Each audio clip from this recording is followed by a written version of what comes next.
So happening troops, Struxn here today with a brand new video, and today I've got a bit of a different topic to kind of talk about, still Call of Duty related, don't worry, but different to what you're used to. But basically today's video is going to be about the whole sort of the rumoured franchising, or it's almost 100% confirmed now, franchising that's going to be happening next year in Call of Duty and the Call of Duty Pro League and that. It's a really fucking confusing topic. I've done like quite a bit of reading into it and trying to work out, and even I don't fully understand it. And you know, I was even watching like Hex on his podcast, and you know, other org owners, they don't even fully understand what's happening. So you know, from here I'm basically gonna try and give all the information I've got onto you guys, because chances are you will have heard about it and you've probably searched this into YouTube to try to find out a bit more about it.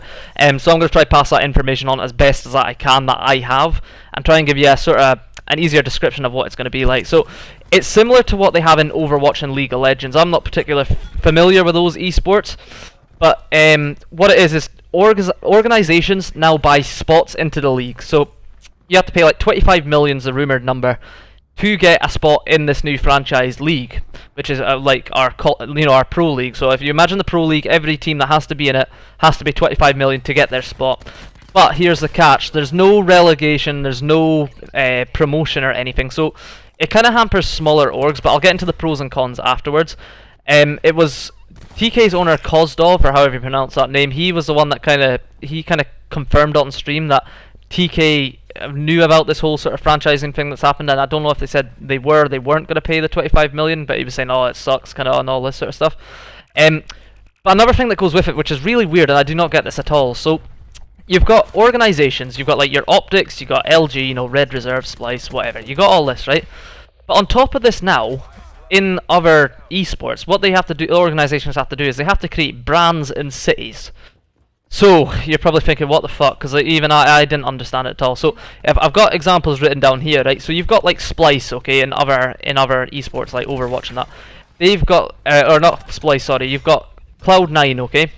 They've got a team based in London, right, called London Spitfire. So don't go under the name of Cloud9, they go under London Spitfire, right? You've got Optic, who are based, what's their name? Their names is the Houston Outlaws, right? And they're based in Houston. So orgs have got to create like other names. I don't know what you could, like, you know, you could come up with, if you're coming up with one, like, I don't know, Red Reserve, Banjo Flickers, fuck knows. I couldn't even think of anything just there, and that wasn't. Yeah. So you know, like I don't really understand that bit of it. Like I don't understand how they can't just go under the organization name of Optic or Envy or you know Splice, E United, whatever.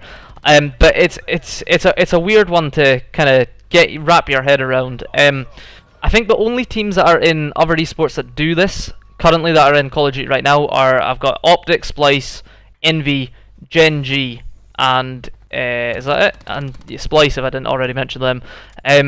Those ones are the only ones that are kind of already doing this in other esports.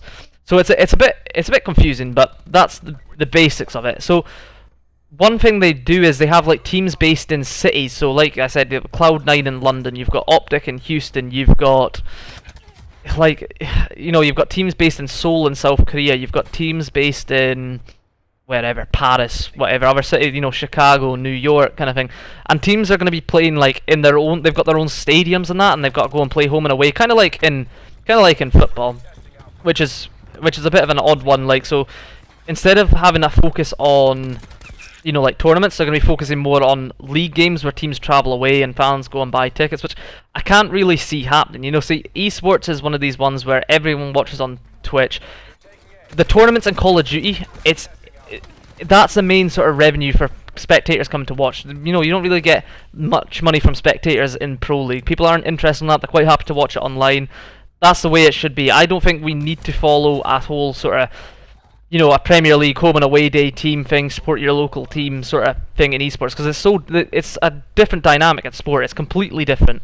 It doesn't make sense to do it, because, you know, you've got Optic fans in London who are now, you know, they're being told they have to support Splice. Well, they're not being told, but, you know, they're kind of, their local team Splice, and you know, I think there was a situation one of the teams couldn't go over to Seoul in South Korea to get autographs from fans over there because it was another team's region or something, and they banned them from doing it. Like, it's just stupid. It's online. Esports is online. You can support any team you want, kind of thing. It's one of these things. It's a personal thing. Who you like, who you watch.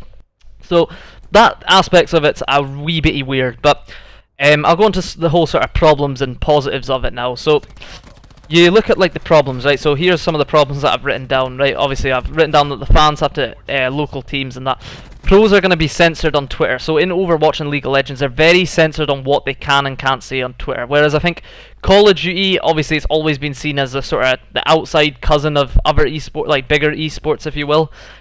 Where pros kind of just say what they want. They can't, like, in other esports, they can't act in different ways. Obviously Gears of War is a bit different, like, you know, you can stand up and call someone a piece of shit or whatever. On Twitter you've seen, like, recently in the last few weeks, JCap going in on Clayster, like, all that beef. You wouldn't be allowed to do that. But I think that's what draws people into Call of Duty, on Twitter especially, is like, you can connect to pros on a personal level in a way, like, you actually get to see their personality and you can see how they act and that, whereas it's a bit boring and mundane, if you will. With other esports, they tweet out congratulations or something, like, but it's very, they can't really show emotion through Twitter. Other things I don't like is there's a suggestion that there's not going to be any more open bracket events, which is what Call of Duty thrives on. Basically what Call of Duty thrives on. No open bracket events. Can you imagine that? Like, everyone just now is buzzing to go to CWL London, you know, just go and compete. It's going to turn into a whole sort of online league qualifier and stuff. Like, no open brackets, so players can't rise through the ranks. Like, the way that there's an actual ambulance going past my house. So you think about it. You think a recent example would be Dylan Cod just now. Everyone in Europe, even America, they love Dylan Cod. He's just come out with absolutely no. Well, he's not come out of nowhere, but you know, he was one of us a year ago, like one of our AM players who kind of want to get somewhere, and he's worked his way up, and he's finally on a pro team, and he's an absolute god. Everyone loves him. Everyone's chanting his name, kind of thing. Like, that's what grinds people to get better at this game. But with this whole system of not having a new open bracket, there isn't going to be that sort of, not Cinderella story, but, well, it does apply for teams, but, you know, you're not going to really get, like, through open bracket, get recognised from that. It's going to be all done online, and I think that's really one of the big negatives of it. Just sort of things like that. So, yeah, other things that would come from it would be, like, obviously online qualifiers and, you know, orgs themselves, they can't, you know, if you want to start an org and be successful, you've got to really focus on, you know, content now, opposed to like getting a team to come through open bracket, maybe qualify for, you know, qualifiers, champs, whatever, get into the league. You've really got to have the money to pay into the league. There's no other way. So it's like the rich keep all the stuff just now, and you know, you can't really go anywhere. It's a bit of a weird situation. So what's the other things I've written down here? No open bracket, league, LAN tournament. Yeah, so obviously LAN tourneys are going to be coming like less and less, and just, yeah, it's a really weird one to actually get your head around, but that's where it comes down to. Pros that I've got on this, right? So here's some pros, right? If franchising comes into COD, there's going to be a lot more sort of investment from Activision, from Treyarch, whoever's making the game, because if you're franchising it this way, there's going to be a need for investors to kind of like, okay, we need to get this game you know, perfect. There's going to be like more sort of involvement with pros in the discussion making of the game. They're going to decide how are we going to, you know, make this game better. What are we going to do it? So there's going to be a lot more investment. I think the games are going to be better. The games are going to be ready, better maps, all that sort of stuff. So that's going to be a real positive to it. There's going to be a lot more exposure to other esports. So obviously Call of Duty is kind of, it's frowned upon a wee bit. Like, people almost don't take it seriously, but now with it, obviously there's more investment coming in, they're going to make it a franchise thing, there is going to be a lot more sort of respect for it, there's going to be a lot more exposure, it's going to be, you know, it might even be broadcasted in more countries, because at the minute it's just America and the UK and Australia that really kind of compete. Maybe with this whole franchising thing, you know, South Korean teams, Japanese teams, whatever, they're going to start getting involved. Another bit, obviously, is the stability for players. Like, so we've seen recently, obviously, with the whole Midnight Org and Accelerate, these teams they kind of basically screwed over their players. Like, there's going to be more stability for players, whereas obviously professional orgs have got the places, right? So there's not going to really be a sort of amateur decisions being made. Players' contracts are going to say, right, okay, if the org, you know, can't afford to pay you, or if they aren't going to pay you, then obviously they'll be the ones affected. You won't lose your spot in league. Like, so other players have had to go to other teams and play through open bracket because the orgs have dropped them and brought in like other known other known pros, so that didn't qualify for Pro League, so such as like Parasite and that, they're playing on other teams, like the teams that originally qualified but then dropped their rosters. So there's a lot more stability for sort of pro players and that, which obviously is a good thing, because obviously you're still getting paid at the end of the day and you're still competing on that. So yeah, but generally it's a bit of a weird topic. Like, I don't think it works with COD. COD's that different. Like, everyone says, oh, we want COD to be sort of respected and looked upon as a better esport, but like I said, COD's so different to any other esports that I don't think it'd work. The whole thing from even like Twitter, from the whole open brackets, like players trying to get up to the top from the very bottom, like, you know, from being ass to get into pro, like, and they're just gonna wipe that out, and then it just comes to an online thing, because we all know how shitty online COD is. Like, you can have players, I'm not going to put anyone under the bed, but you have players that are fucking, like, unbelievable online. Like, they'll go and win 2Ks, they'll go and win tournaments and all this over and over again, and they go to LAN and they get rounded.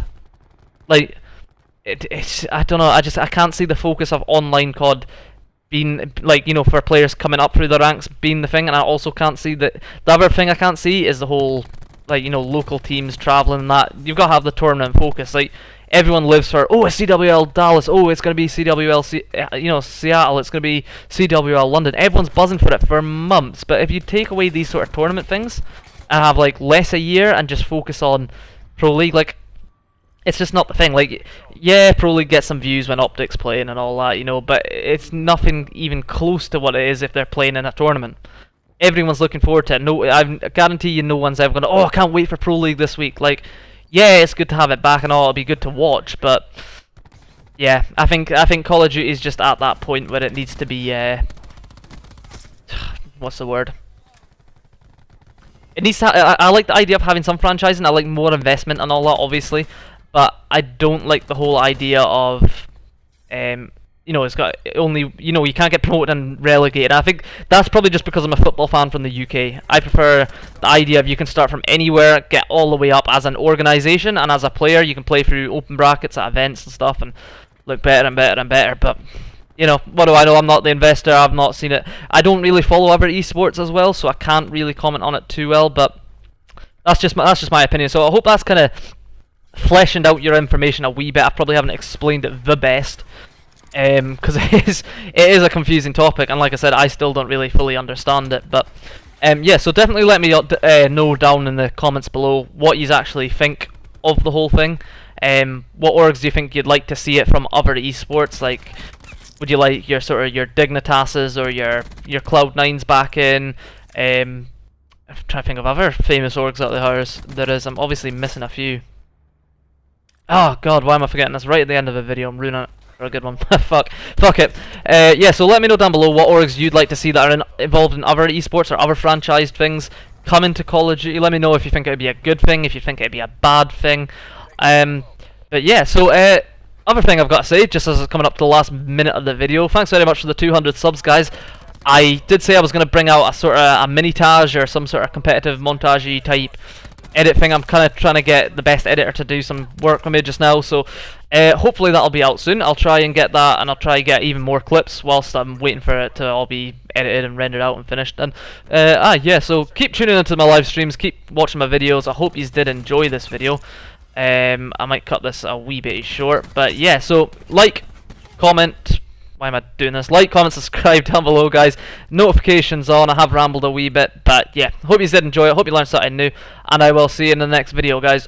Ciao, ciao.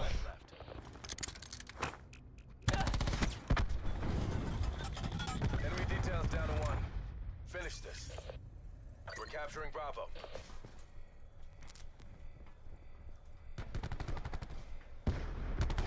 We have the advantage. Mission